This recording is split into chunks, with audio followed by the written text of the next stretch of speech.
Hi guys, welcome to the live broadcast of the golf club. I am Lauren Baumgarten, the community manager for the golf club, here with once again Anthony Kyne, the producer of the golf club. Anthony, thank you for taking the time out to play around.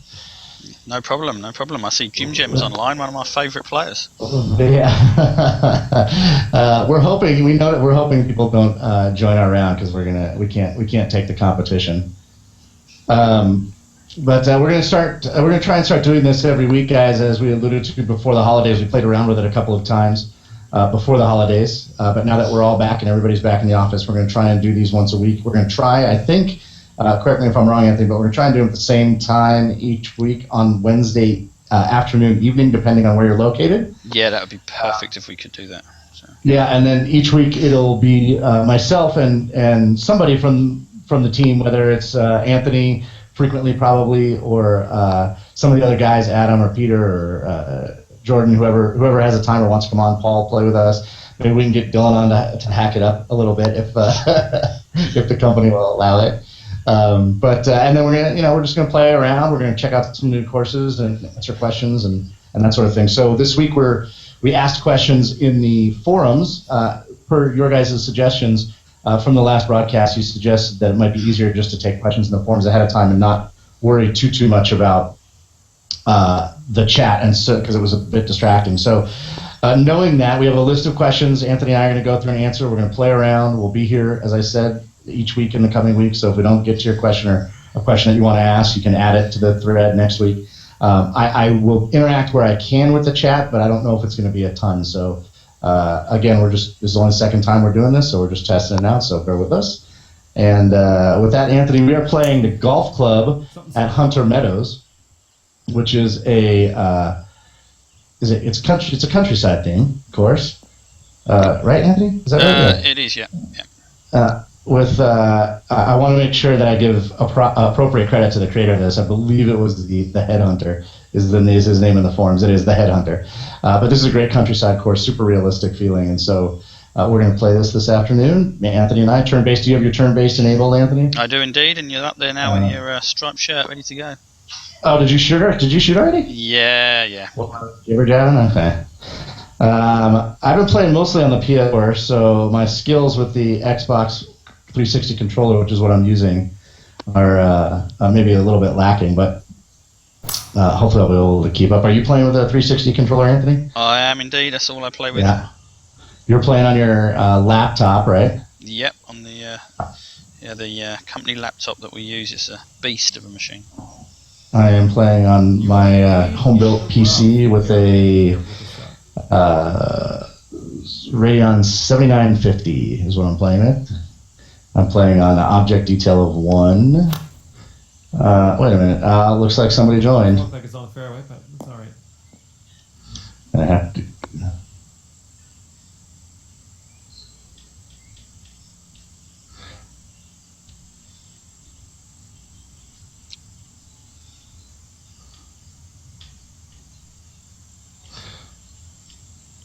Sorry, IKS, I gotta remove you.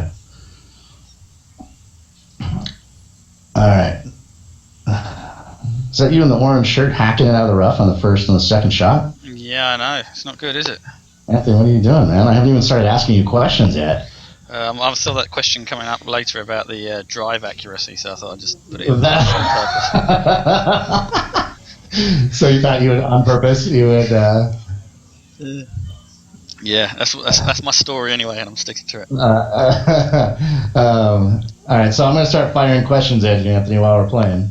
Okay, go on. Which makes it hard. Oh my God, harder for both of us to concentrate. Jesus, that's a terrible shot.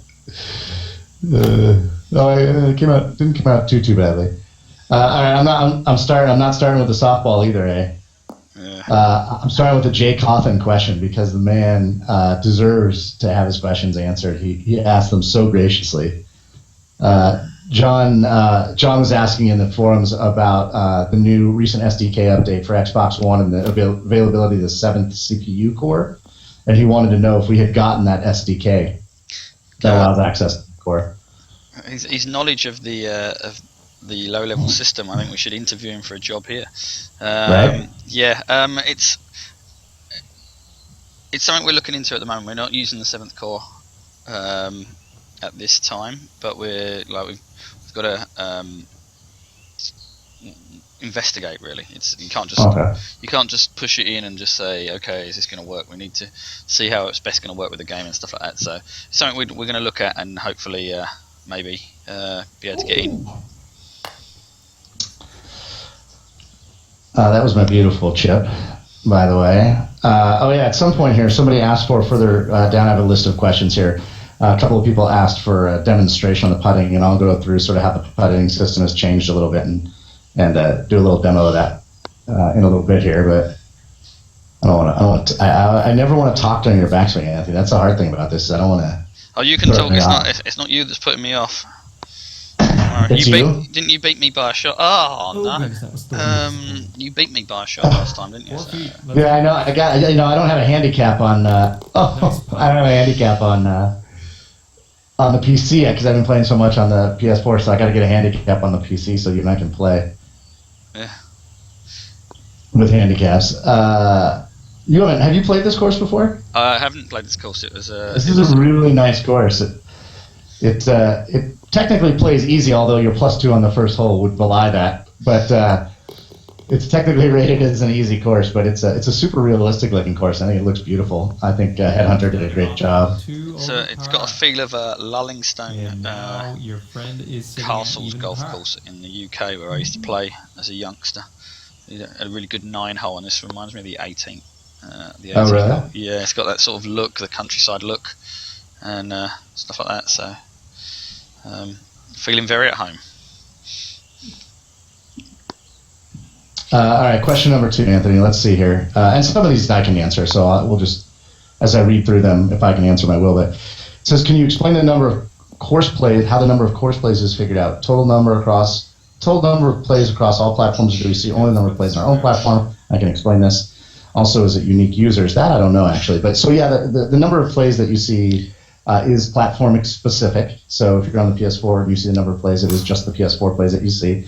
That also applies to the number of plays needed for handicap rating. It's on each platform because courses and tournaments are platform specific and all that stuff. And so you need 200 plays on any specific platform to be handicap rated on that platform. He asked if it's unique users. So for example, if I played someone's course 10 times, would that only count as one play on their course, or does that count as is each round count as a play? Each round counts as a play. It does. Yeah. And then he asked if the numbers, do they update once a day, or how often do they update? I don't know. It's all dependent on the servers and when they run. So basically, you could see it run go up in 10 minutes, or it could be half an hour, 3 hours. It all depends when the formula runs. It runs a couple of times a day, I think. A couple of times a day. Yeah. That's a nice approach. Slow down a little bit, but I can pull off the odd good shot. Occasionally. Occasionally, yeah. Let's see what I got here. 190 to the pin. I hit 195 with a 5-yard wind. I'm just gonna go ahead and hit it exactly where it's at right now, I think. Do you notice? I didn't notice. Do you play with the reticle on or off? I play it with it on. Do you? I turned it off a few weeks ago, and I find I don't need it. Even when I'm playing tournaments, I don't turn it back on. There you go. All right, so you know what? Here, I'll take this. I'll take this as a. Well, no, I'm going downhill. I want to do it when I go uphill. Never mind. I'm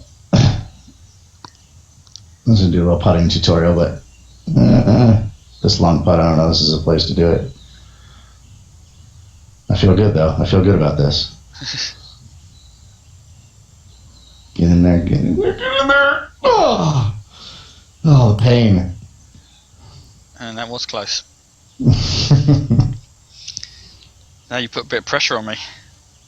For the birdie here.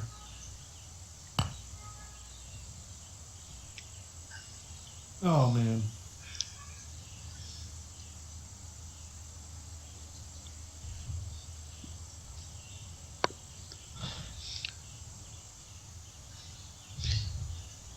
Yeah, oh, it's me. It is you. Sorry. Yeah. I thought you were not. No. I'm pretty impressed with this course so far. It's looking really good. Yeah, I really like this course.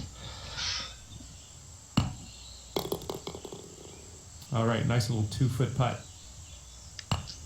I'm trying not to throw stuff at you on the putting green. Okay. Yeah, but you can do that. I don't matter. You're not going to put me off. And that'll So. keep you. No, I know. I just, you know what it is. This is not this. It feels so much like playing real golf that I am not comfortable talking when it's your turn, which is a good thing, I guess. But I remember a friend of my dad's. He was a builder, and he always used to get very, very upset if I was talking when he was trying to take a swing. He used to get heart palpitations if you put him off. He was like, I think on the course. Yeah, I think he had to stop playing golf in the end because it was just winding him up so badly. So, all right. Question number 3: is adding color variation to the sky on the agenda, and is it easy or difficult to do? It's not as easy as what you'd see in other games. See, a lot of the things we get requested for about the distances and the sky and stuff are all because everybody's used to using a skybox, and I don't know how much people know about that, but it's basically, you just create a box around your world and then you put like a big wallpaper around it and it makes it look like in the distance. What we've got is an actual 3D environment with them hills and everything else, and an actual sky with an environment. So that's why it's a little bit more difficult than what you're seeing in other people's games and what you've seen in the past, is because you can't just like paste something on. You've actually got to create a 3D world with an actual atmosphere. But it's not impossible. Nothing's impossible. It's all down to time and do we think there's a huge need for it. So yeah, it's not something that's even on our backlog actually. So I was going to say, have we even talked about? I don't remember. I mean, it was brought up in the forums, but I don't remember any significant discussion about. Forgive the airplane sound.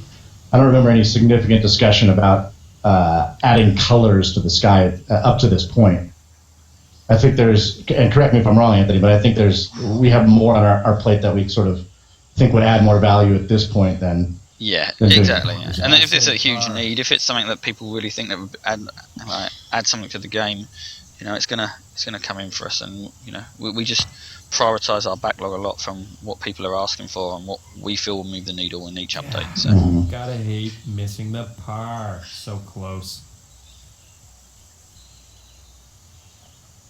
What about fairway patterns? We've talked about adding fairway patterns. I don't remember, where's that at on the thing we're talking about regularly? Yeah, it's something that we'd like to do, but I think there's other things that are more important.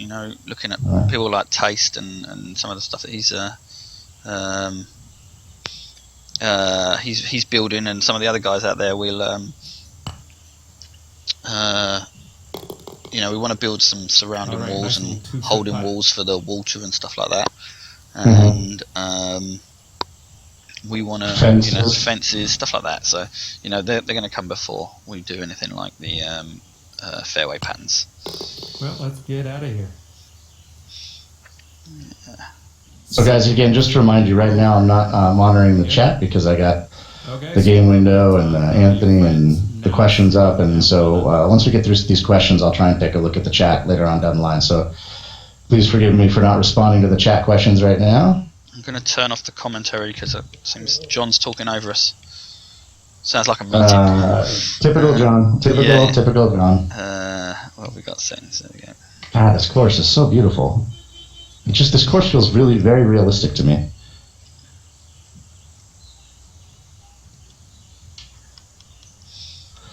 While my ball is flying through the air, here's the big one, Anthony, that people talk a lot, maybe the most talked about on the forums at this point is out of bounds and unplayable lies. Looking for a status update on where we are with out of bounds and unplayable lies and what the plans are. Yeah, so it's something we're actually investigating at the moment. So it's likely to be seen in the next few updates. I can't say exactly which one, depending on when we get a bit of time to do it, but it will be coming in a few months. So, yeah, that's exciting for us as well. We had to think of a good way of doing it. It's not from a technical point of view, from a UI point of view. But I think we've come up thought of a way of doing it now in a nice way.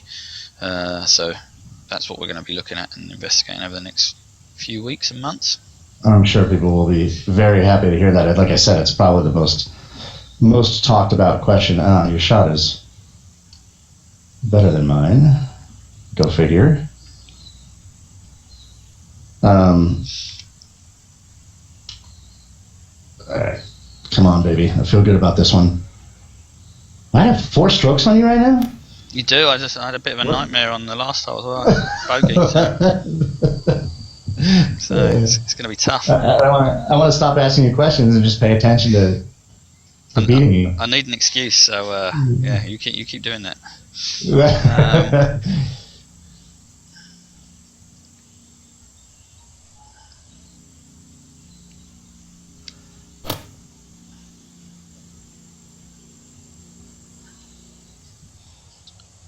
Let's see what you got here.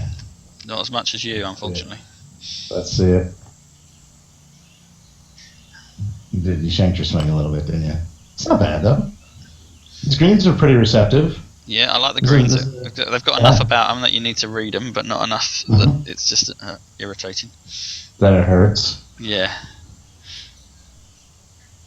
This is what we do, guys, is all day sit around in the office playing the easiest courses in the game to make ourselves feel better. I wish that was my day. Anthony is addicted. You're addicted to Harbor Island Black. Are you still addicted to Harbor Island Black? Is that still going on? I haven't played it for a while, actually. There was a while there where every time I talked to Anthony, it was all about beating John on Harbor Island Black. Yeah, I was playing it like 3 or 4 times a day. It's tournaments now. Tournaments. I'm playing quite a lot of tournaments. It's really got into them. So I'm enjoying them. God, there you go. 5 shots on me now. Woo! There's some great use of the grasses and of the flowers here. I know we released that multi-plant tool, and we ran into a bit of an issue with people going bananas with the multi-plant tool and making really, really large course file sizes. Yeah, especially with the country theme as well. Sorry, go ahead. It was very easy to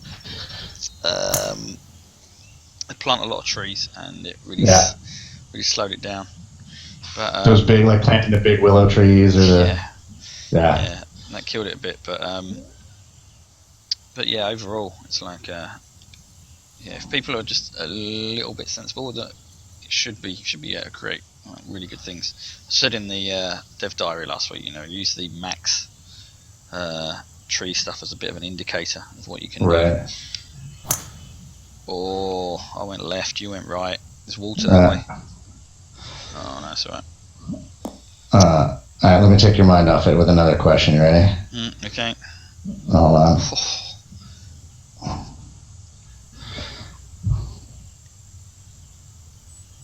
And was there water on your side? I didn't see the water. No, I thought there was. It wasn't. It was just rocks. Oh, look at that. That's a great shot of you, though, shooting out of the grass like that. Yeah, exactly. Into the bunker. Into the bunker, yeah. I was worried about snakes. That was the reason. I've had that concern before.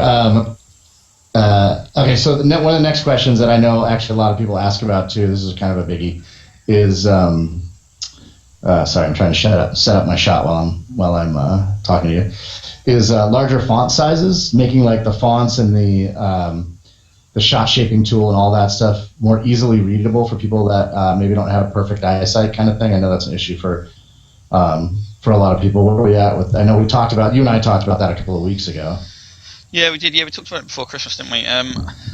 Josh, our head of 2D art here, I'm going to get him to have a look at it and see which ways we can clean up the font to make it like cleaner from afar, especially if you're playing on TVs, because I know a lot of people will sit on their sofas and play. So we'll see what we can do with that. Clean it up a little, and without it being too intrusive. We don't want it. See, the whole point of the game was it was going to be minimal HUD. So I know people say it's a bit different, especially with that smallish font on the percentages is mostly the thing that's causing people problems. So people ask about could we do like is a scalable UI like where you could do maybe even just choose like medium, large, extra large font kind of thing? Is that a possibility or?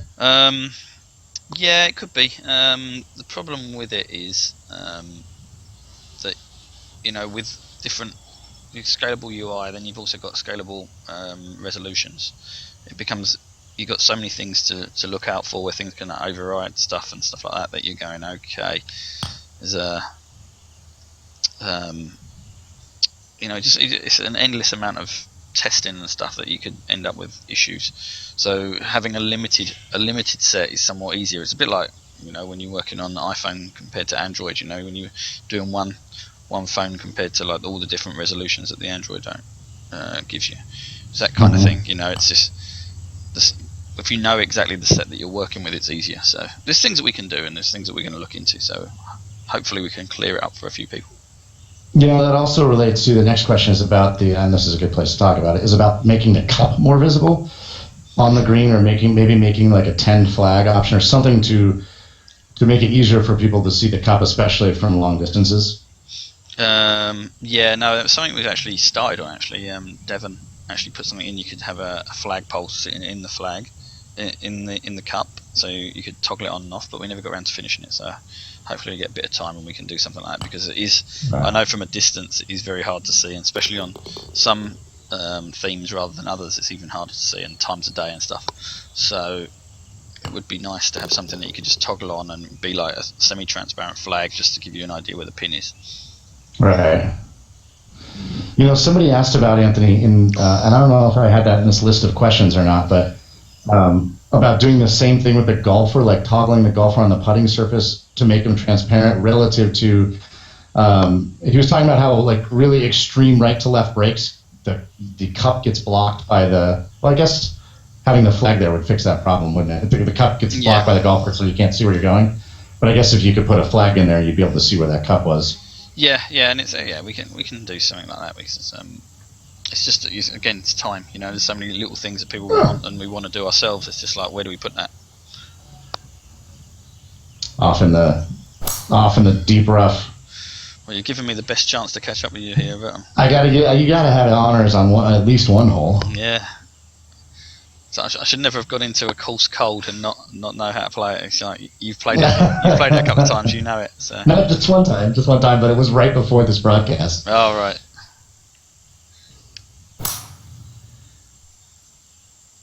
I'm also playing with I have to play with the window smaller than usual, just because of the broadcast, so I can see the questions and that sort of thing, and that makes it a little weird. Did you manage the fairway or no? No. No, I'm on a bit of light rough there. Holds it up for the 3-wood. That's better than my shot. Yeah. Buried. I'm buried. Let's see here. 88%. I guess there's not much I can do.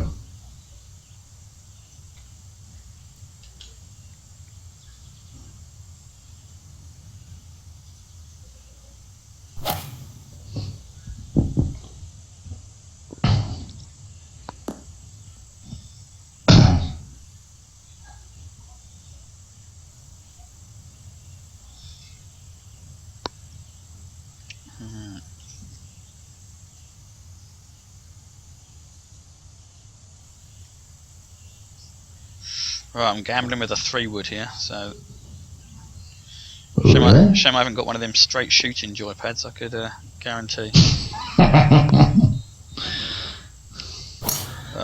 That's not too bad. I keep trying to push the Y button and use a scout cam while you're setting up your shot. So it doesn't work. That is a much better shot than I would have thought you would have ended up with. Yeah. Okay, so I'm going to do a couple demonstrations here, Anthony, and I'm going to... Oh, well, no, this is not a good place to do one. I was going to do a demonstration of like a partial power swing, but this is not the place for that, because this is pretty much a dead-on shot, which is... And I'm going to hole it out from right here, by the way.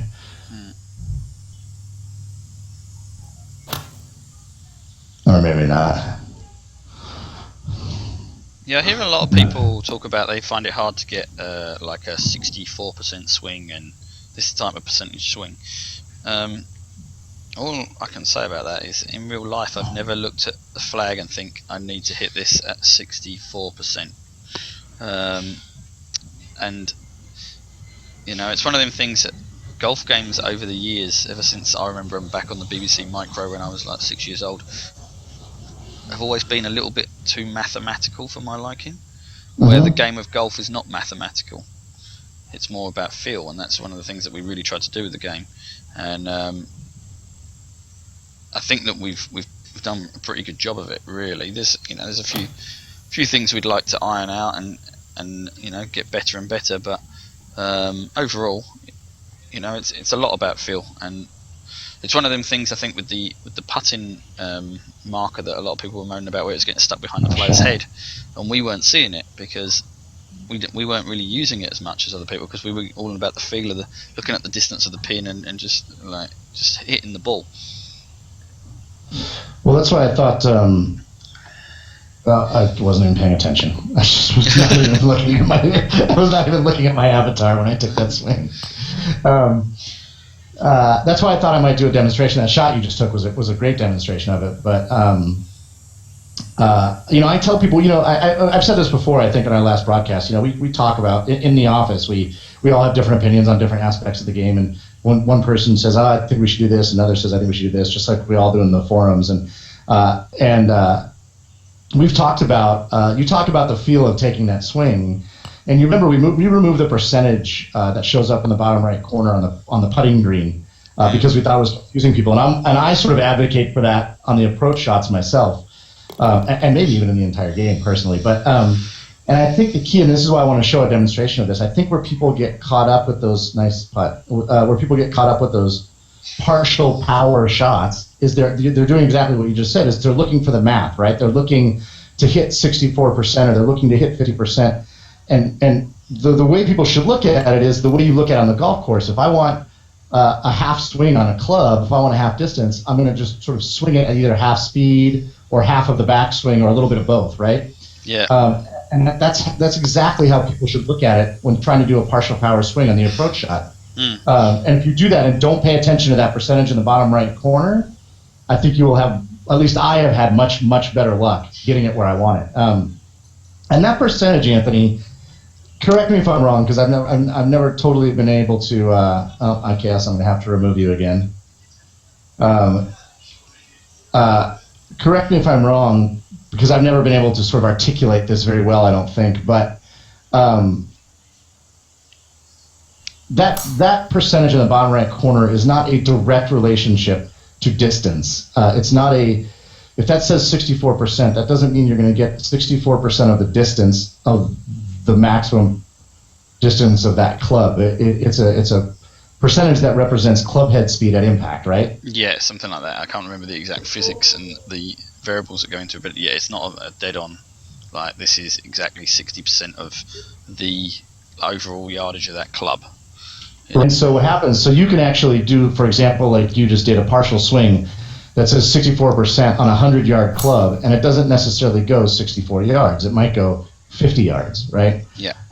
Because that is not a direct relation. I think that's where people get caught up, and I think that if people, like I said, like you had described, looked at it a little bit more like they do on the course, and a little bit less at that percentage, I've had better success with that. And I'll show an example of that when I get when I get an approach shot that will allow for it. Yeah, and the other thing is, like, a lot of people I see on the forums talk about the grid for the stance and the and they say, it's not particularly realistic. What I try and do a lot, especially around the green, is I'll move, like I'll change my stance so the ball is nearer my front foot, so I can get under it and take yardage out of my clubs, but can still swing at 100%. So you're getting a little bit more loft. I'm getting a little bit more loft. I'm not a great golfer, and I'm not have the ability to like backspin the ball very often or anything like that. But what I try and do is I try and get a little bit more loft from the front, just so I can keep it a 100% swing and keep the yardage lower. So which is frequently, that's also how I play most of the time. I did this. I played an entire round where I didn't do that on purpose and only played with partial swings, and I still was able, the first time doing it, even though it's not a way that I play this game, was still able to do reasonably well. But I think I might have a shot coming up right now that'll allow me to demonstrate this a little bit. But I do the same thing, Anthony. I adjust the stance and then try and swing 100% whenever I can. And yeah, like it's just I don't think it's particularly unrealistic, and I don't think it means you can dial the distance in too easily either. It's I don't know. People seem to think it's maybe a little too easy, but I'm disagree with Okay, it. so here's an example. I'm going to hit a lob wedge here, which is a pitch of 45 yards. I'm going to lose 10%, 15% right off the top, so I'm going to lose like 6 or 7 yards. So I'm going to try and hit just a little bit less than distance-wise, a little bit less than 50%. So what I'm going to do is try and swing only back about 50% and do a pretty easy swing forward. So usually what I do is I pull the club back all the way to remind myself what 100% backswing is, and then I do a couple little like practice pulls back to get to about 50. That was a little too much.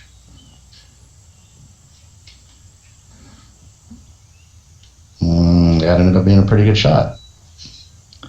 Now again, the percentage of the power said 65%, but that's not a direct representation of distance. So I only ended up going about 18 yards, which is exactly what I wanted, pretty much. Did it say 65 on yours? Yeah, it said 65%. I said 46 on mine. It lies to you. Yeah, Put that on the bug list. Yeah, I'll have to have a look at that. I wonder why it's different.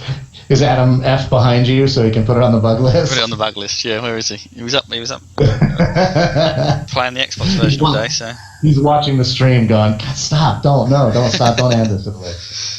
All right. Other questions from the forums. Moving on to some statistical questions. Come on, really? I just missed a 6-foot putt. Someone wanted to know if there's any news regarding course statistics, specifically, and if we considered something to make people want to play each of the courses more than once or twice, like course mastery or something similar to that. Oh, just ribbed out. Yeah. Yeah. Well, we've got some. Say that question again. Course statistics. If there's any news on like course statistics, like being able to see hole-specific statistics or your own statistics on a given course, so there's reason to replay the course and try and better yourself. Course mastery, stuff like that. Yeah. So what we've got, because we store all the scorecards, so we can get all that information. Myself and Jordan were looking at something before Christmas actually, and ways to encourage players back, and even during the round, get John to talk through some of your things, like, oh, last time you played this hole, you got a 6, or what could you say, like your average for this hole is like a 4, and you've just beaten that, stuff like that. This is your longest drive ever on this hole. You've never hit the green on this par 3, so things like that. Right. We can pull all that kinds of thing, and we can break them once we start pulling them stats from the database. We can use them for anything we like. So we can break down course. The course detail screen, and we can put like loads and loads of stuff in there if we want to. So it's all possible. It's just getting the time to do it and display. Well, and that's something also. I mean, we've talked about that too. I mean, it's on our radar to do. It's not. It's something that we've talked about, and it's something we would like to do for sure. The beauty of the game and the way we've created it is that with the scorecard system, that is an unbelievably bad shot. Means that we've got that is an unbelievably bad shot, yeah. By the way. We've got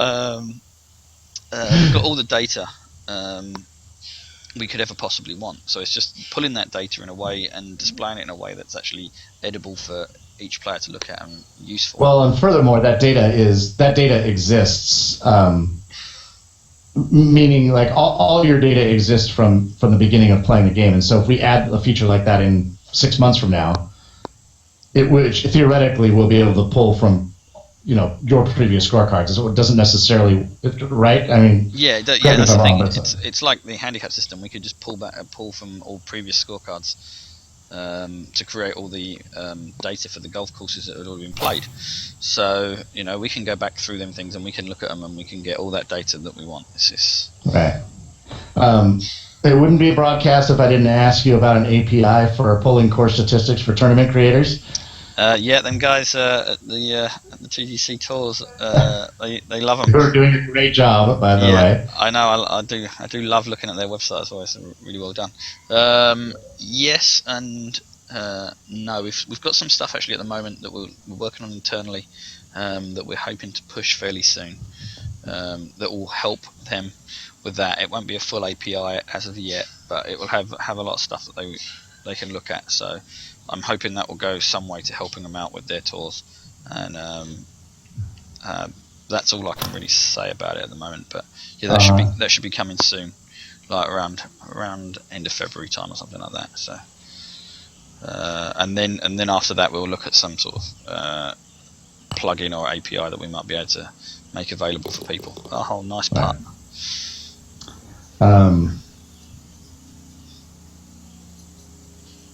Link. All right, so God, I can't get an uphill putt to save my life. I'm trying to get an uphill putt to demo the. I don't have to, but let's see here. 11 feet.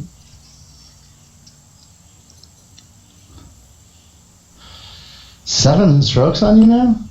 I know. 7? I know. Oh no. I'm telling you, that practice you got in before the game there. It's like, that really, yeah, unquestionably. I don't think I birdied a hole yet, have I? How did I birdied one?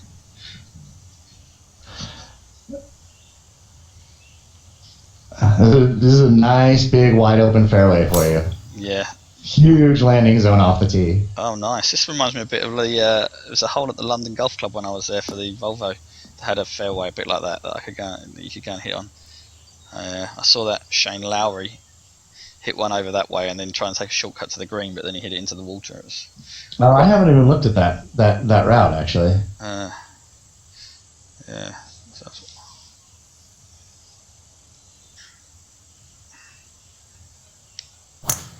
That's it. Going big.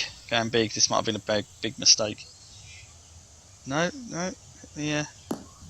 Hit the fairway. That was alright. Well, no, I didn't. That's a lie. I'm turning to John. I've just hit deep rough.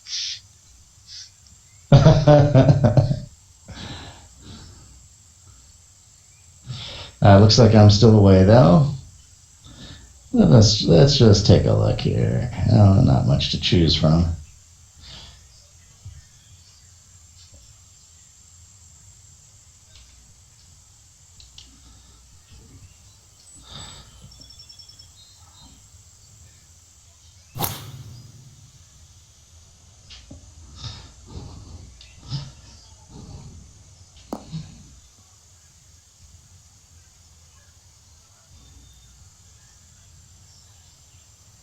How buried are you? 40 to 70%? Yeah, this is awful. I had a whole fairway to hit, and I managed to find the one place where I get buried to 70%.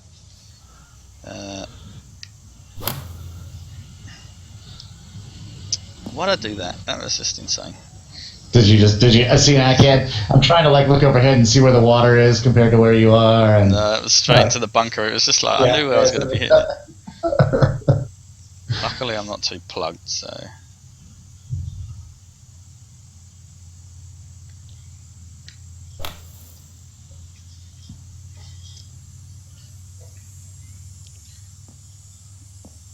There we go. That's better.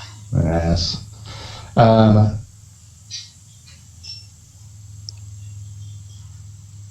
right, so my next question from the forums is, I've seen this one more and more lately, actually. I don't think we really saw this much in the beginning, but I've seen it more and more. It's they're asking about whether or not we've considered making the green grids, making a toggle for it, so you could actually have green grids off, get on the green, and just toggle it on for a minute, and then let it go off again. Yeah, it's not a difficult change to make. So yeah, we could do. So again, it's just freeing up a button on the control pads to do it. But right. The problem with the game at the moment is that we're constantly running out of buttons. Everything we want to do in a screen or on the game is like, oh, we haven't got a button. I think what is free at the moment? Why A is free. I was thinking the same thing. I have to be on the green to actually see, to think about what's free. Yeah, I think A is free at the moment, so we could. Okay, I'm going to do the old cheeky flop there. I mishit it.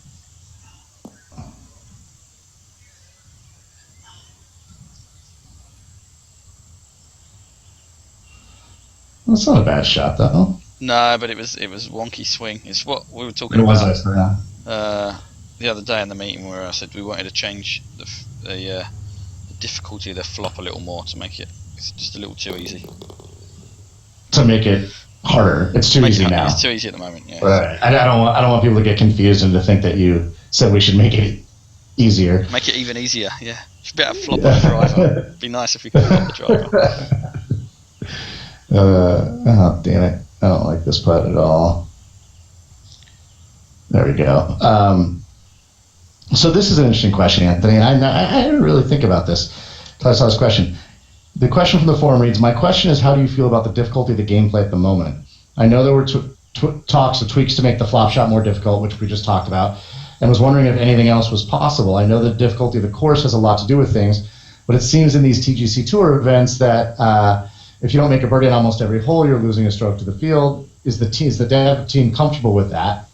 And that also dovetails a little bit into the next question, which I can't remember, I think it was from Doyle, but I'm not sure, which asked about, the discussions about driver accuracy, which you mentioned at the top of the broadcast. And are there any plans to make driver accuracy more difficult? So that's a couple of parts, obviously, but how do we feel about I know how I feel about it, but how do you feel about the level of difficulty in the game as it currently plays? I'm not overly concerned about it.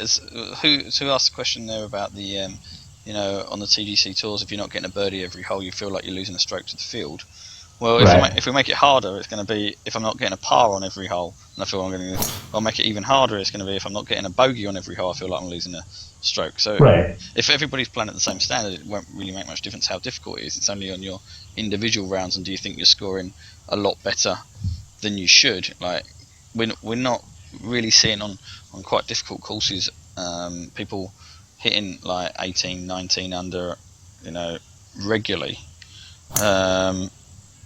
And yes, driving is a little bit easy compared to real life, but do we really want to punish good players or bad players or not perfect players for hitting the rough all the time? It becomes not fun, and we want it to be tough and we want it to be thoughtful.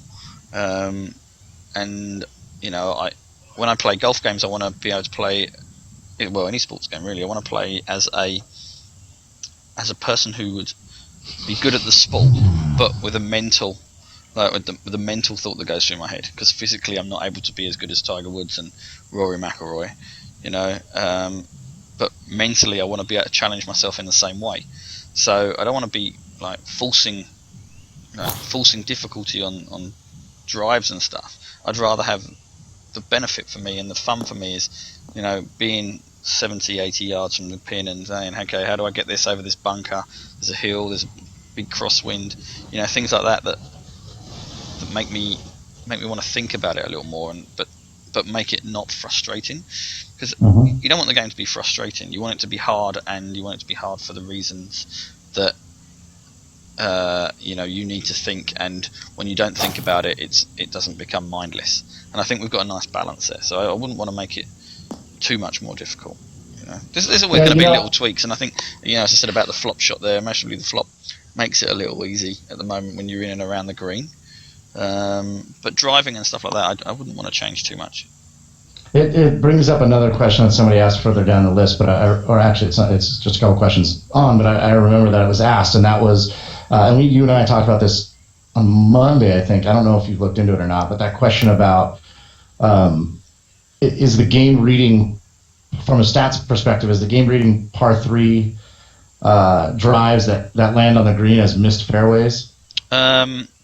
I've got that in to have a look at, actually. We've got to have a look at it. Okay. I didn't know if you had looked at it yet or not. Yeah, I haven't got around to looking at it. It's in the list of things to look at this week, so hopefully, maybe it's being looked at the moment. But yeah, it could well be, and it'd be interesting to see that one. I'm pretty sure. Yeah, I wouldn't be surprised if that was the case, but we'll see.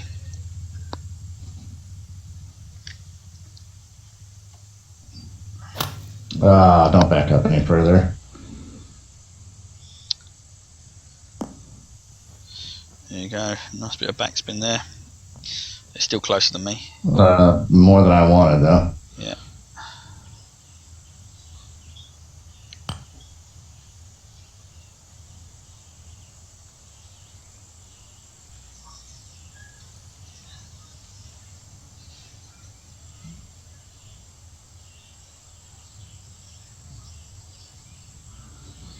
All right, so I'm going to use this as an example of the putting. Somebody had asked about the putting, so this might take a second, Anthony. So have a drink, relax. So the putting, we changed the putting. How did we change the putting? So there's a putting how-to up in the forums, by the way, for you guys to look at. But essentially, as you guys know, the yellow marker has has had a bit of a small magnet on it that adjusted for the fact that the swing, when you pull it back on the stick, is not pixel perfect, and so it kind of helps smooth the power transition. What we found was that it was the magnet effect, or what some people have called in the forums the spyglass effect, it was a little bit too strong, and more specifically, Anthony, you told me that at certain points it would jump over a threshold, and the effect it had became exponentially stronger too quickly. And so basically what Adam did when he went back and looked at this was he smoothed out the effect that the yellow marker has on power, and he lessened it and smoothed it out. And so that being said, it doesn't change in any way sort of the mechanics of how you interact with the putting. So for me, so you look at this putt, it's an 18-foot putt up 4 inches, right? So for power, what I do is I adjust typically so I adjust 1 foot past the hole for each inch up that it is. So with 18-foot putt, I will add 4 inches and move the marker back to 22 feet. And then for every putt, I add for an uphill putt or an even hill putt, a flat putt, I add 2 to 3 feet more in distance depending on the speed of the greens. Usually for me, I add 3 feet. So I'm going to add another 3 feet to the distance, taking my marker to 25 feet, right? And then I adjust for the break. After I've done this, I pull back as far as I feel like I need to pull back to get to 25 feet, which is something I use the rear shoe of the golfer as my frame of reference, and this is just practice that I've learned over time about where a 25-foot putt should be pulled back to. So I'm going to try and do that right now. I haven't really actually adjusted for my break, which is right about sort of there-ish. But so even if like right in that area is where 25 feet is, it has to be a nice smooth motion. You can't just inch the putter back and inch it back and then stop it and then push forward. It needs to be a fluid motion, right? So let me see if I can, it might come up a little short. Oh. No! So very, very close. I'm glad you missed. That is the same methodology I have used since day one of playing this game. Now, some people don't use the yellow marker. They'll push it all the way back and just swing normally. Some people leave the yellow marker right on the hole. So you might have different experience with the slightly adjusted putting. But I've used that methodology. It's a methodology that we in general recommend. It's what's posted on the forums, and it has not changed since we changed the putting at all. We've just smoothed it out. And what you should feel, and certainly what has been my experience, is a more realistic response to, oh God, see, now I was talking, I pulled a Kyne. I pulled a Kyne all the way off to the left. That's what I like to see. What you should feel is a more realistic reaction of the ball off the putter face, the way it rolls, and that's been my personal experience. But hopefully that helps. For those of you that wanted a demonstration, I use that method every time I putt, and my putting is decent. It's not great. That was a bad shot on my part.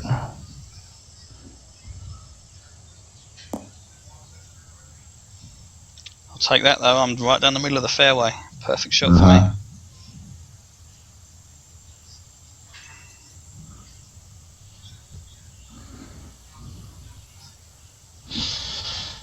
It's all right, I'm okay here. This is my natural habitat. This is where I usually live on the golf course, so I'm okay. Oh my God. I got no shot at this. I'm gonna end up in a bunker, I feel it.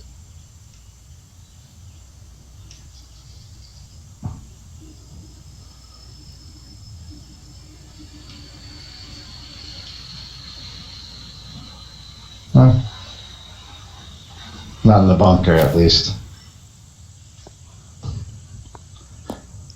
This is my chance to get a shot or two back, hopefully. I just looked over at the chat section. And I noticed that D-Dog said that one of us went to the dog school of driving. I don't know if he means me by shanking it way off to the left or your beautiful shot in the middle, but I'm guessing he means me. I would say you, yeah. Yeah. It was D-Dog's, we considered playing D-Dog's course today too, which is also a great course, the Marina. He's going to kill me for not knowing the name off the top of my head now. Was it the Marina GC at Jensen's Landing? Is that right? Oh yeah, that one, yeah. That was, I did have a quick look at that. Very enjoyable. Another easy course with some good elevation stuff and.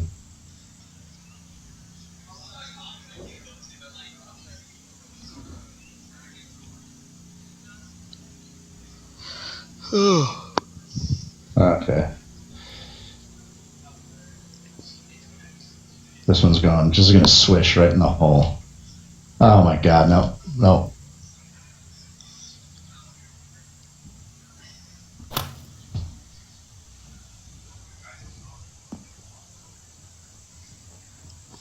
I've just noticed, looking at the Twitch feed of my play and then my face as well in it, it looks a bit like watching darts.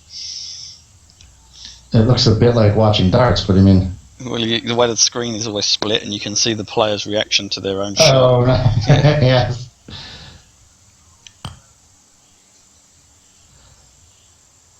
All right, more questions. Oh, I think this was the one from Doily. Actually, I'm just going to credit all the questions to Doily. Yeah. I think this was Scott's question actually, but what he wrote was we still have the old problem of plugged lies when hitting a driver. He said a driver long irons into bunkers. He said this hardly ever happens in real life. It seems to happen more than not in the game. He recognizes that we changed it, we altered it slightly, but he doesn't feel like it's near enough. He says you don't even see the pros getting plugged lies with that driver, and they use high trajectories. And so I think he's just kind of looking for a response from us on how we feel about the amount of plugged lies. We did adjust it down. Yeah, we did. It's all to do with the amount of power it hits the sand. It's not random. It goes in. It looks. We look at the sand physics and we look at the ball physics and we go, okay, it's going at this speed and it bury it. I don't know. I don't think there's too many plug lies at the moment. I've seen my ball get plugged in the bunkers often enough here in Lunenburg's course.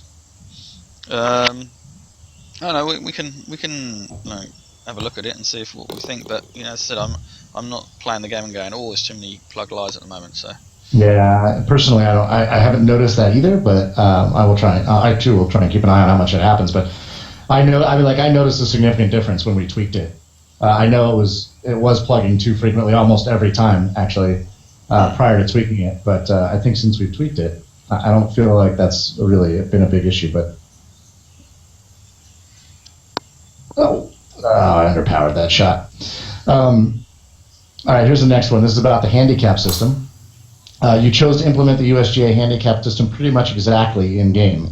What are your thoughts on this? How does it work in the game environment as expected, or what is different? What might need to be done differently? Any improvement plans to the slope rating system to reflect the skill of the players that make up the rating? Yeah, so we chose to implement that system. It's a system that's been in use for years and doesn't need a load of balancing or anything like that. It's worked throughout. The big problem is that video game golfers are better than real life golfers, and so there's a lot of plus handicaps. It's I was playing it over Christmas with my family and other guys here. I played John Eric, as I said in the Dev Diary, and had a really good game with him. And I think it evens out the playing field, which is something, everybody wants competition. Who wants to just go around and smash a course? Not me. Our only problems is that because we use a realistic slope rating system and the quality of players, we find that some of the courses may become a little bit too easy, and also people feel the pressure of trying to hit par or under par because their handicap's plus 15, plus 16. It's very tough, and so there's lots of ways to balance it. When we put it out, we never said it was finished. We done and dusted. It was always something that we could improve on, and looking how people played the game. We've got a small subset of people here working on the game. where once you put it out to the community and you've got like 20, 30, 40,000 people playing it all the time, we can view their stats, on a regular basis. You can say, okay, these guys this is how it's working, and this is how it should work, and any anomalies in that. We're looking at the stats daily. Mitchell today was in the database all day, just looking at how handicaps are working in tournaments. So it's something that we're constantly looking to improve. Yeah, we've talked about this, Anthony, you and I, about, and I've said this in the forums too, about, like you said, we're constantly looking at this, and we'll be looking at the stats over time. And one of the reasons people have asked about expressed that maybe they felt like 200 plays was too high to get a slope rating, and one of the reasons that number is where it is, one of the questions he asked is about adjusting the slope rating based on the skill of the players that are playing the courses, and that's one of the reasons that number is where it is so we can get a larger cross section of players when we're assigning a slope rating to a course, and that sort of addresses that. And right now, I don't believe we have plans, Anthony, to lessen that number. Correct? No, not at the moment. It's a nice balance at the moment. It gives you a good idea of the quality of the course, really. And we're keeping a close eye on how many courses are getting rated, how hard it is to get rated, and that sort of thing. But right now, we don't have plans to change that. Yeah, it looked better going in than it actually ended up being. But so there's two more questions that came from the forums. One of them, and they're both about like perspective. One of them was, and I've seen this one more and more recently, but it's John Cawthon brought it up. Damn him and his cameras. And we talked about this before, and this was the idea of being able to watch the other golfer from your perspective as opposed to from their perspective. Hold on, I'm lining up my point now. You know what I'm talking about? Like you would see. Yeah. So I could look at your shot from a side-on view as you took the shot behind you. It's not on anything that's going to come soon, I don't think. But you never know. You saw the golfer that we had running around. If we went a little bit more that direction, I think it would be valid. And it would have to be. I think if we went like live lobbied multiplayer, it would mostly be more sensible to do it that way as well. But yeah, I can't see that happening in the near future.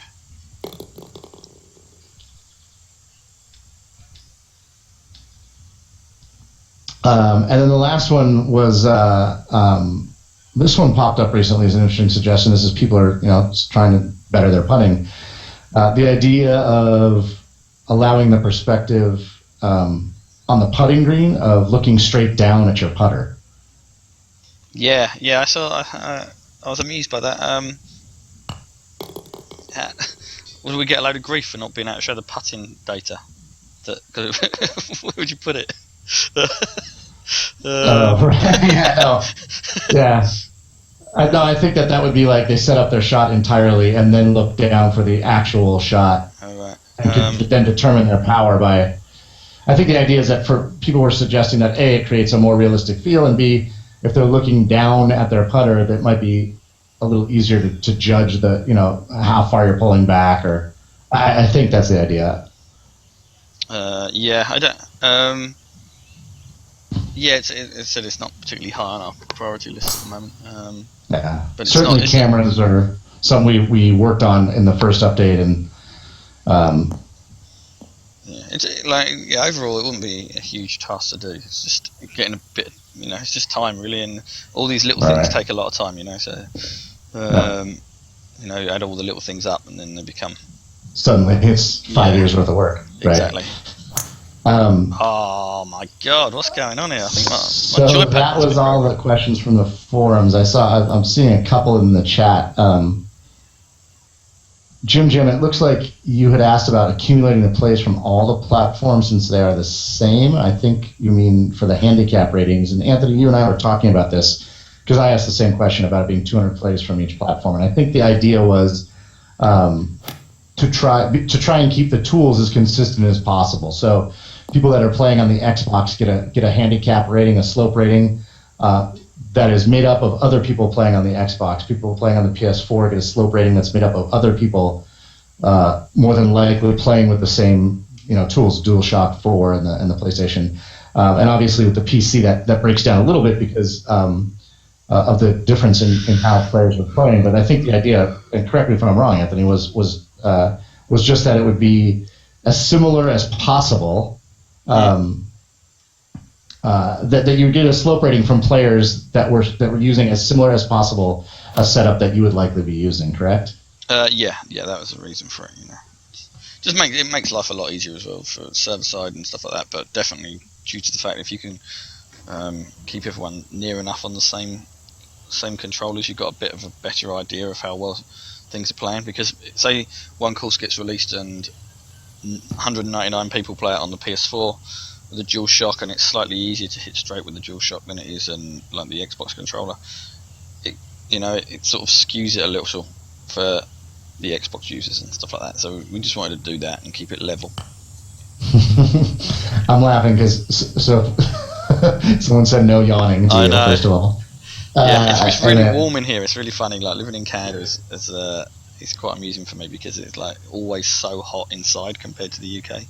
We normally have it like really cold, and then it's like cold outside. Where here is like freezing outside, and I could cook my dinner inside in any room, any bar, anywhere in Canada. It's like always so warm. So, and then somebody else was talking about side bets on this match and who's going to win. No, there's not much point on that, is there? I think it's a little too. If I had a handicap rating, we'd have a game going. But yeah, my I first think couple of holes destroyed me. That was the problem. I think it's a little late in the round to be making bets. So I think you need to do that before we tee off. Yeah. That was a bit of a lopsided putt. I got lucky on that one.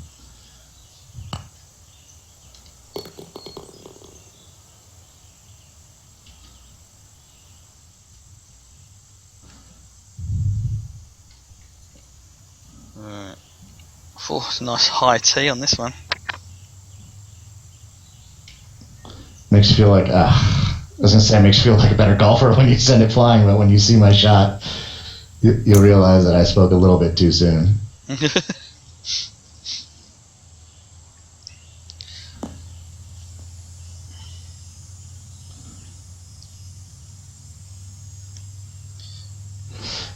Smalls is asking, and I think I can respond to this, Anthony, but you can correct me if I'm wrong. Smalls is asking about any other thoughts for controlling the wins at a tournament level. Go ahead. Go on, no, you answer it.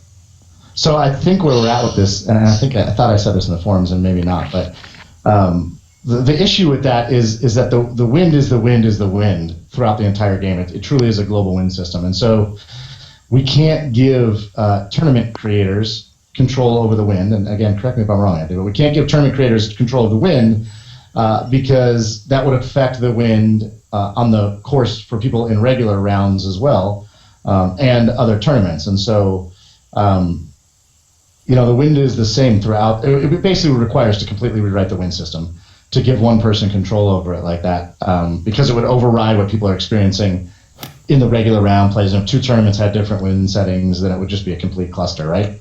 Yeah, it's just not a particularly easy thing to do at the moment, and I understand where people are coming from. This is going to be a horrendous shot. Look at me. Oh no. Yeah, and I can understand where people are coming from, especially in tournaments and stuff, because you want to. Let me take this shot. That is just shocking.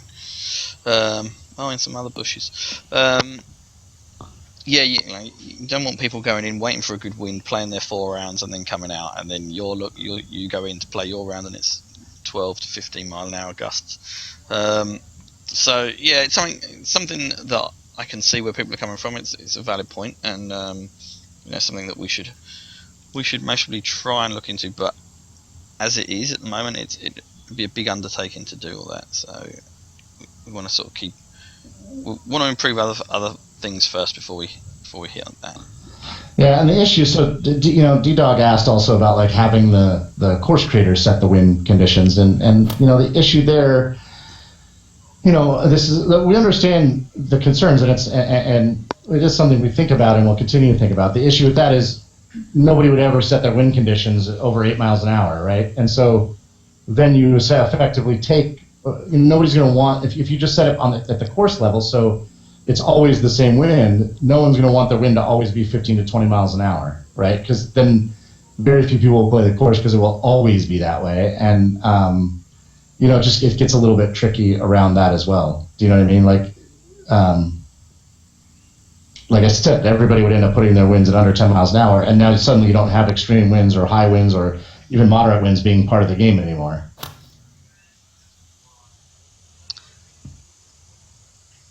Oh God, you're gonna take another shot off me here. It's gonna be a 10-shot difference by the time we finish this up.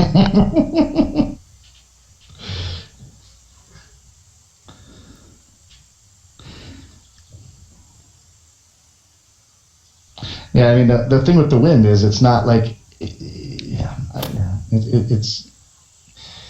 I can understand people's frustration as well. It's one of them things that it's never when you see. It's never perfect. That's kind of what I was going to say. I mean, part of what we really want is that sort of real experience you get when you sort of play with what you get wind-wise, right? Once you go out on a course, I mean, yes, you absolutely get to choose. I'm not going to go play today because it's too windy, which you could do in this game too.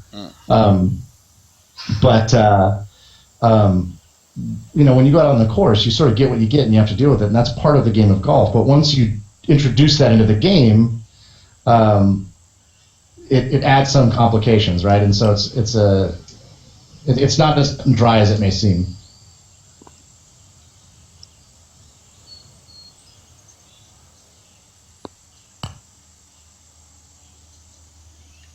We did talk about. I just saw Crazy Canuck posted something about setting wind conditions for in the course creator for testing purposes, and I think Anthony, that is something we are interested in doing. Right, is allowing. Yeah, definitely, because you can create some certain holes that become unplayable in certain winds, so you should. Right. And we talked about that before. We talked about giving the creator the ability in the course creator and in the course creator only to control the wind, so you can test how your hole plays in 20-mile-an-hour winds and stuff like that. It's just something that takes time for us to put together, right? Yeah. This is a beautiful looking little par 3. Oh yeah, very nice.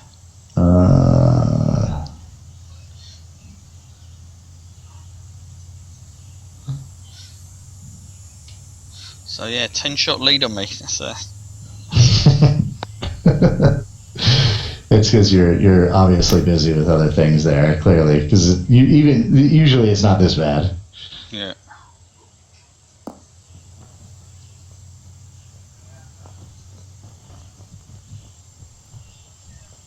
Yeah, you only beat me by a shot last time, didn't you? Or something like that, or maybe a couple. Yeah. Yeah, this isn't good.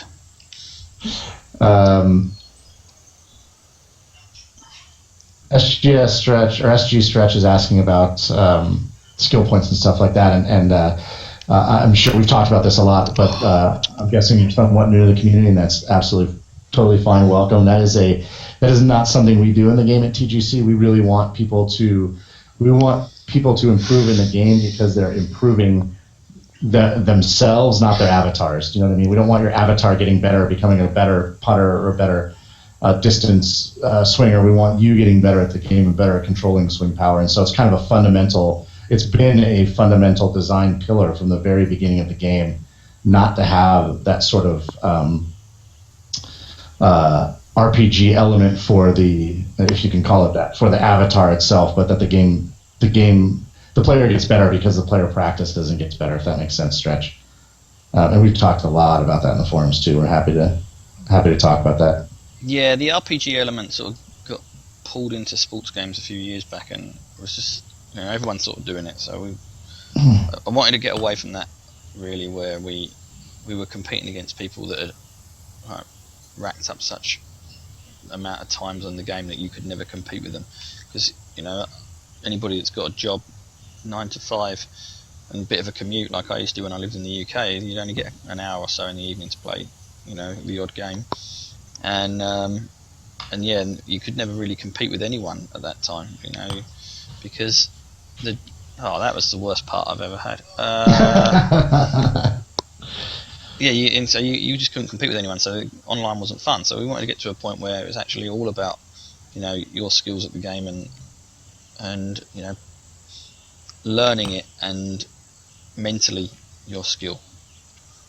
So I think we got a good balance there. I think we did it. God, I agree. I think we do too. He just kind of clarified that he doesn't want RPG, but something that makes the golfer different from other people's.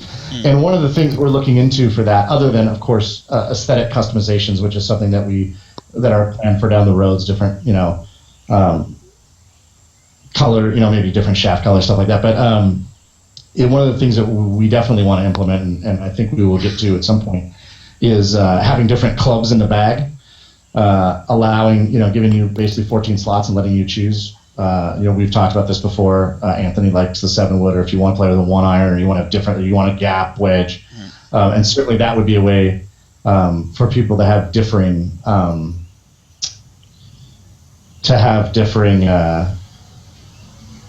experiences and skills. Experiences, yeah. Sorry, I was focusing on my drive. Yeah. No, and that's the thing. The problem is when we looked into doing it, we did actually look at something like that, and you go, okay, we could. Everyone's got maybe 10 points, and you put them over certain disciplines within the game. Everybody was just going for long drive, and it just sort of it didn't really move the needle in any way and make it any more fun. So it was just like it wasn't worth the effort needed to build it out. Yeah, right. I didn't think it really. I didn't know that. Yeah, it didn't really add to the gameplay in any way. That's interesting. Burton, the reason my picture is so much smaller is just because the way that the Google Hangouts works. It was the best solution we could come up with for streaming. Actually, Skype wasn't any better. Yeah, Google's got this thing where if there's 2 people, better looking person always gets a bigger head.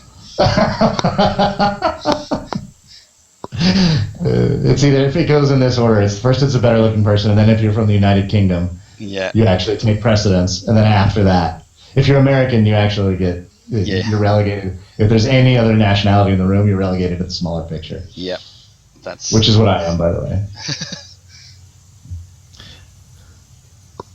Oh, it's my shot. 157. Yeah, because you're still away. That's why it's your shot. Yeah, it is. 11 shot difference.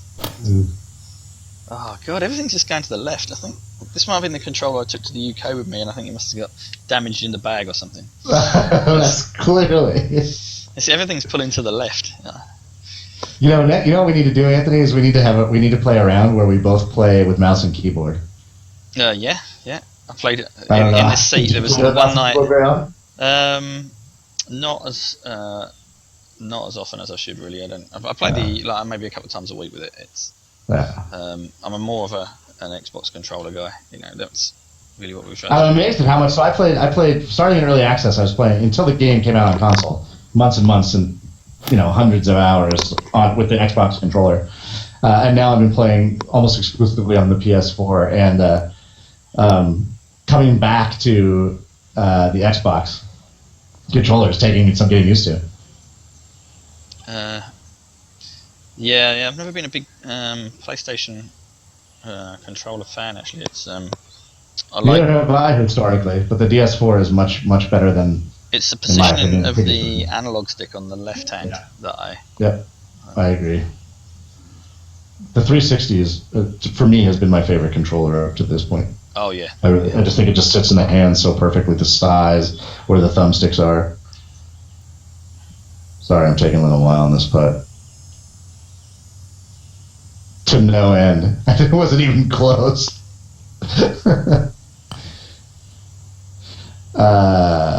D-Dog, I'm trying to read the questions and play the game. I'm sorry I did not see your question before. He wants to know what's the possibility to set at least the initial wind direction compared to course orientation. I would think this would not be difficult to code into the GNCD. Oh, that's a pun. Have some of that. Boom.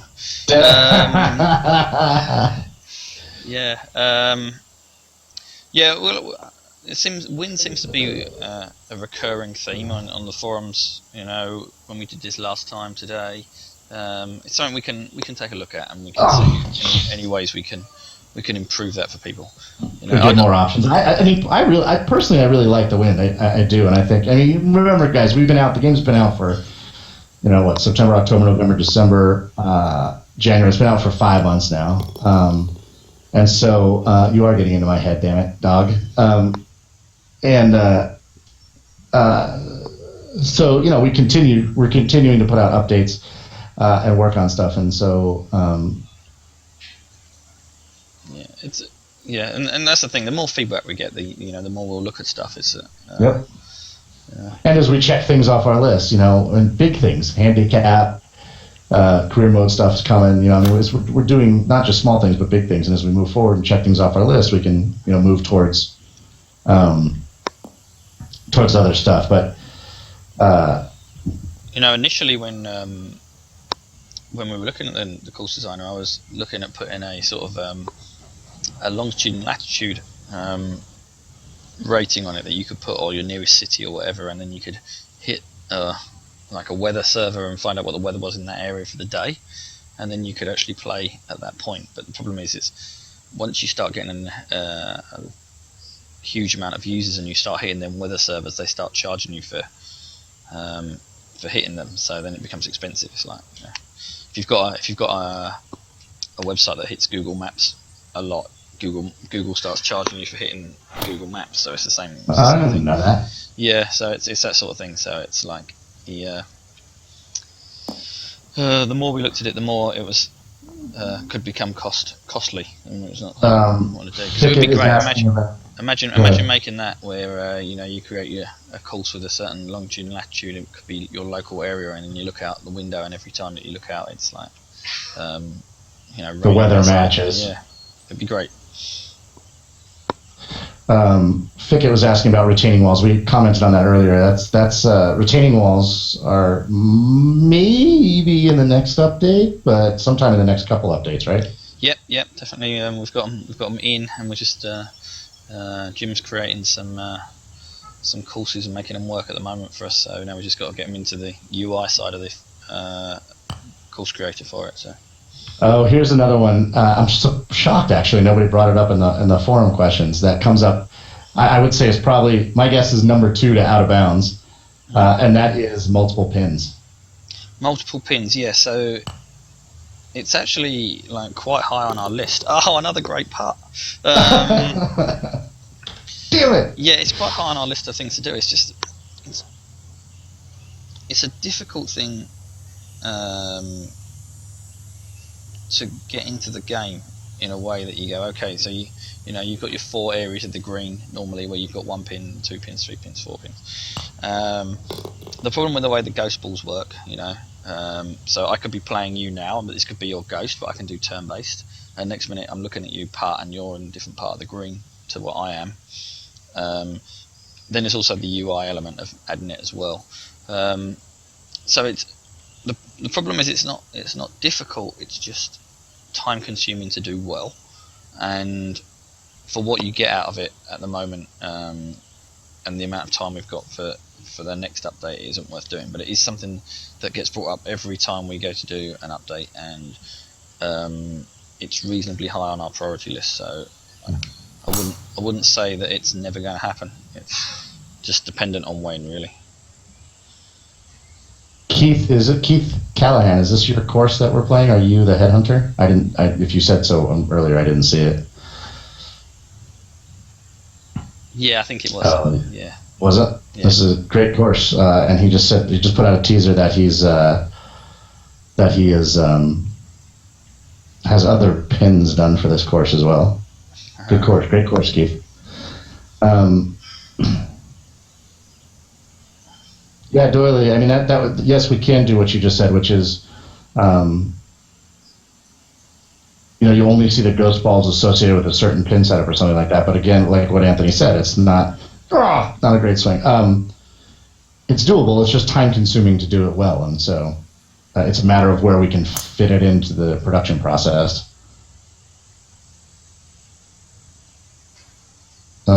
Jim asking by Cecile V, which I did not see. You're right.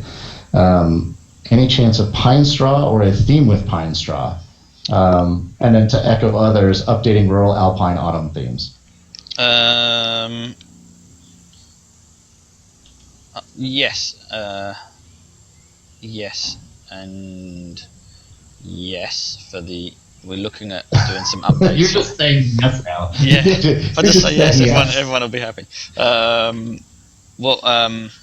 With the updated themes, we're looking into that at the moment, and how we can beautify them in some way that it doesn't ruin the creations that they already have under them themes.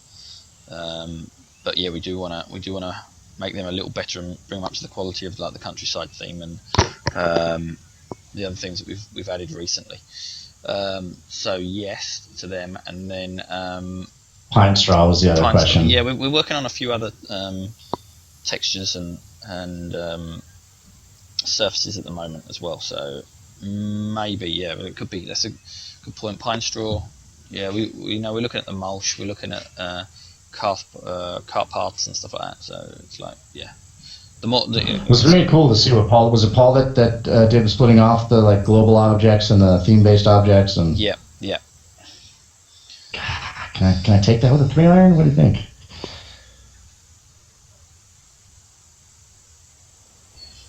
Yeah, you can do it. I think I can too. Yeah, do it. I think you're trying to go. Oh, come on, baby. Is this my first albatross? Oh, man. Yeah, that's disappointing.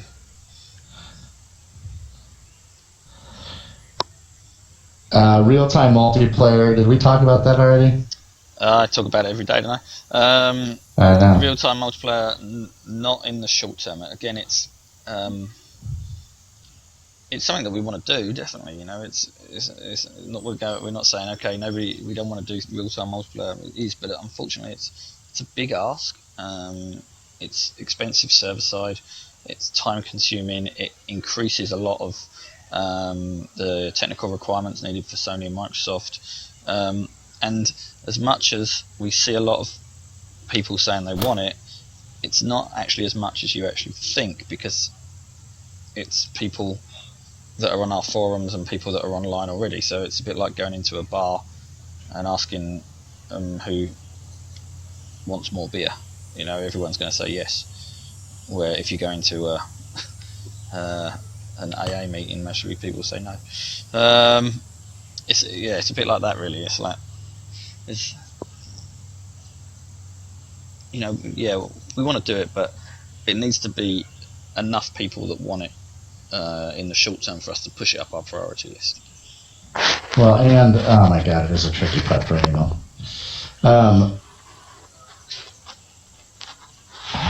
So now I'm focusing.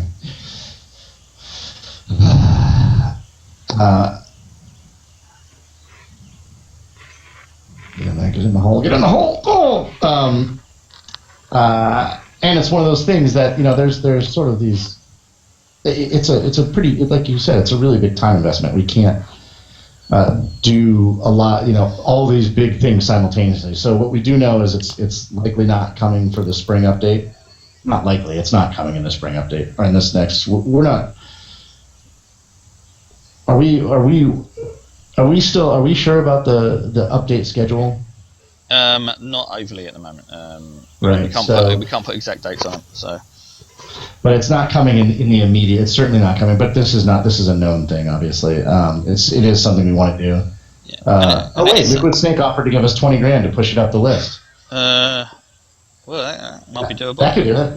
Then we can hire John Cawthon to come in and do it. Yeah, exactly. Yeah, that'd be $20,000. It's not bad. I'll do it just by myself. You do it. You come in on nights on the weekends for that money? Yeah. I'm cheap. That's a true story. All right. How did we finish here? 9 strokes, Anthony. Yeah, I'm happy with that. You're single-handedly going to single-handedly change the rating of this course from easy to medium. No, I'm just going to come and play it more over the next week by finishing 6 over.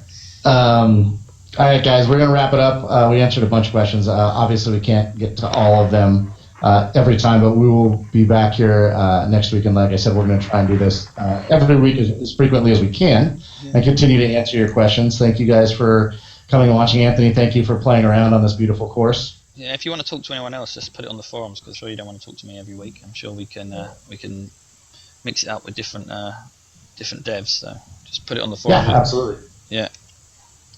We'll definitely get somebody else in here besides Anthony, so you guys can meet the team and see who it is that's making this great game for you. Thank you guys. I don't get to say it sort of out loud very frequently. I do say it on the forums a lot, but thank you guys so much for your participation, for playing the game, for the great suggestions, for the discussions, and your part in the development of this game. I know that I speak for you, Anthony, when I say that we all are so grateful for it, and we love hearing from everybody in the community and their involvement in the development of this game. And we are as passionate about playing this game as we are about developing it, and so we absolutely love to see it. So thank you guys very, very much. Yeah, agreed. All right, and with that, Anthony, I think we'll call this a show, and we'll be back next week. Great. Speak to you later. All right, take care.